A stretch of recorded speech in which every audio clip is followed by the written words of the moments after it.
오늘은 8편으로 창업 아이템 선정 실패 사례에 대해 소개하고자 합니다. 창업 아이템 선정은 사업의 성패를 좌우하는 매우 중요한 요소입니다. 창업 아이템 선정 실패 사례를 설명드리고 창업을 준비하는 예비 창업자분들께 도움을 드리고자 제작해 보았습니다. 구독 알림 설정을 해 놓으시면 콘텐츠를 올릴 때마다 쉽게 시청하실 수 있으니 활용하시기 바랍니다. 시청하시고 창업이나 경영 관련 궁금한 사항이 있으면 이메일로 보내주세요. 성심껏 회신해 드리겠습니다. 사례 설명은 카카오 아이번역 아나운서가 진행하도록 하겠습니다. 그럼 사례를 설명하겠습니다. 오늘 소개할 사례는 대학생 3명이 정부 지원 사업에 선정되어 창업하였으나 실패한 사례를 설명하겠습니다. 이 창업자들의 창업 아이템은 인력 알선업으로 직원은 없고 창업자들이 실무를 병행하였습니다. 창업 시 매출액은 없었으며 인력 알선 후 수수료와 기타 수익 모델을 발굴 중이었고 중소기업 지원기관에 지원을 받아 창업했습니다. 창업자들의 창업 동기를 살펴보면 인력난을 겪고 있는 중소기업에 국내 유학생이 졸업 후 채용될 수 있도록 소개하고 수수료 수입을 창출하려는 아이디어로 창업하였습니다. 중소기업에 소개하는 인력은 요즘 국내 대학교에 중국과 동남아 그리고 중앙아시아에서 유학 온 학생이 적지 않아 이들을 취업 발선하고자 했습니다. 국내 유학생들은 한국말을 어느 정도 할 수 있고 전공 교육도 이수했을 뿐만 아니라 국내 실정에 익숙한 강점이 있습니다. 만성적인 인력난을 겪고 있는 중소기업과 국내 취업을 희망하는 유학생을 연계해주고 수익을 창출하고자 하는 사업 모델이었습니다. 이 창업자의 창업 아이템 선정 실패 이유를 살펴보겠습니다. 외국인이 국내 기업에 취업하기 위해서는 고용허가제라는 제도에 따라 취업해야 합니다. 중소기업은 생산직에 대한 인력난이 심해 취업코자 하는 외국인 근로자는 고용허가제에 따라 한국산업인력공단을 통해 중소기업 취업 배정을 받은 후 일정 기간 생산직으로 근로하게 됩니다. 중소기업에 취업하는 외국인 근로자는 생산 현장에 배치되어 근무하게 됩니다.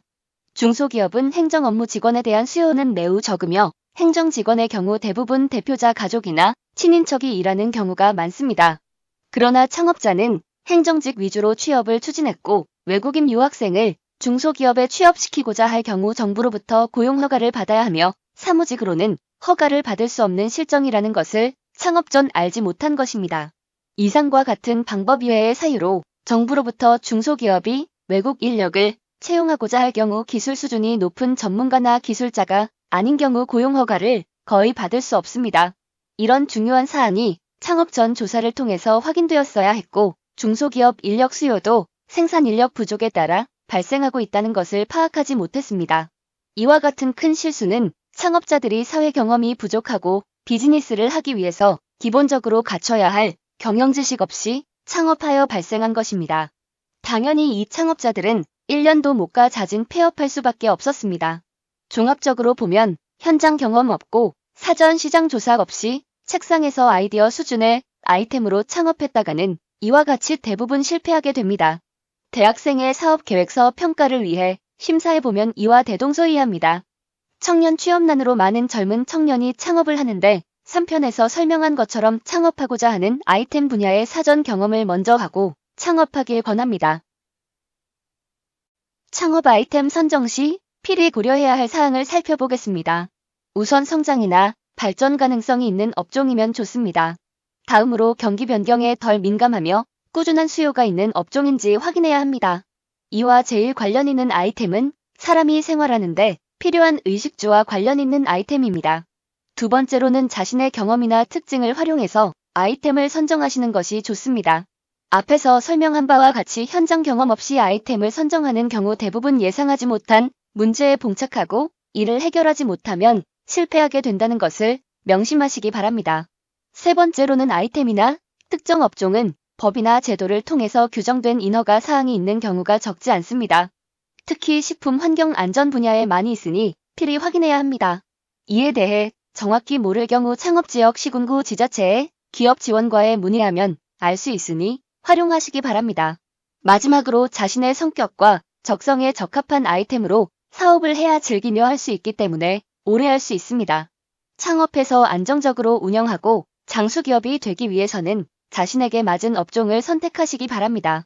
부모와 자녀는 성격이 유사한 측면이 있기 때문에 장수기업인 경우 자녀가 승계하여 경영하는 경우도 많은 것 같습니다. 창업 아이템 선정 시 검토 방법에 대해서 살펴보겠습니다. 상품 아이템을 개발할 경우 일반적으로 세분화 목표 설정 위치 잡기의 단계의 과정으로 진행되며 경영학에서 STP 전략이라고 합니다. 이 과정에서 검토해야 할 것이 아이템과 관련하여 고객 특성으로 지역 인구, 도시 기후 등을 검토하고 인구 특성으로 나이, 성별, 가족 규모, 소득, 직업, 교육 정도 등을 검토합니다. 그리고 심리적 성향으로는 생활 방식, 관심사, 문화적 차이를 검토하며 규제 특성으로 법과 인허가 제도 사항 등을 검토해야 합니다. 이 자료를 획득하기 위해서는 인터넷 검색이나 전문 서적과 전문기관 등을 통해서 진행하시기 바라며 특히 요즘 집에 PC가 인터넷 연결되어 있어서 집에서 인터넷으로 자료를 검색하기 용이해졌습니다. 인터넷 검색을 활용하시면 큰 도움을 받으실 수 있습니다. 상품 개발 시 비차별화 전략, 차별화 전략, 집중화 전략에 대해 간단히 설명드리겠습니다. 비차별화 전략은 창업 아이템을 남녀노소 누구나 사용하는 상품에 해당됩니다. 휴지나 비누 같은 경우가 해당된다고 할 수 있습니다. 차별화 전략은 창업 아이템이 여러 가지인 경우 예를 들면 화장품인 경우 남성용, 여성용, 20대 여성용과 중장년 여성용 등 아이템에 따라 목표 고객을 달리하여 개발하는 상품에 해당됩니다. 집중화 전략은 창업 아이템을 누구에게나 판매하려고 하지 않고 전문가나 특정인을 목표 고객으로 하는 상품입니다.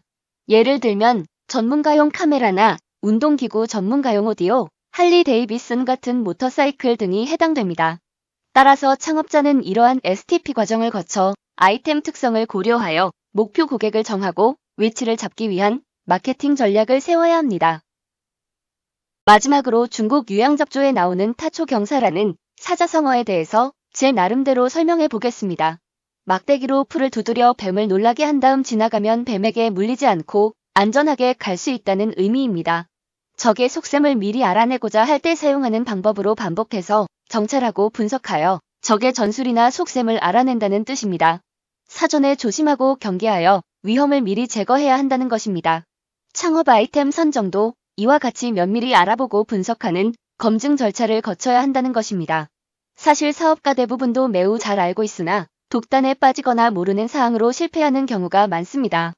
그래서 아이템 선정 시 주변에 많이 물어보고 전문가에게도 자문을 구하셔야 좋은 결과를 얻을 수 있습니다. 소상공인지원기관에서는 아이템 선정 시 전문가를 무상으로 지원해주는 제도를 운영하고 있으니 활용해 보시기 바랍니다. 청년 창업가가 실패하여 개인 회생 절차를 문의한 경우를 상담하고 참 안타까웠습니다. 청년 창업이 실패하면 젊은 시절이 재정적으로 곤궁하고 자립기반 구축에 오랜 시간이 소요되어 인생 전반기를 어렵게 보내게 됩니다. 중장년 때 창업하여 실패하게 되면 신용불량뿐만 아니라 가족이 흩어지고 노년빈곤에 빠질 수 있습니다. 창업은 이와 같은 위험성이 있으니 철저히 준비하셔야 합니다. 제가 1편에서 사업을 잘하는 CEO는 경영 중 발생한 문제를 잘 해결하고 문제가 있을 경우 주변의 도움을 받아 잘 해결하는 분이라고 말씀드렸습니다. 요즘 경기 침체와 물가 상승으로 사업하시는 많은 분들께서 어려우신데 항상 주변 분들과 관계를 맺고 소통을 통해 문제를 해결하시며 사업하시길 권해드립니다. 오늘은 이만 마치겠습니다. 다음 9편에서 만나겠습니다.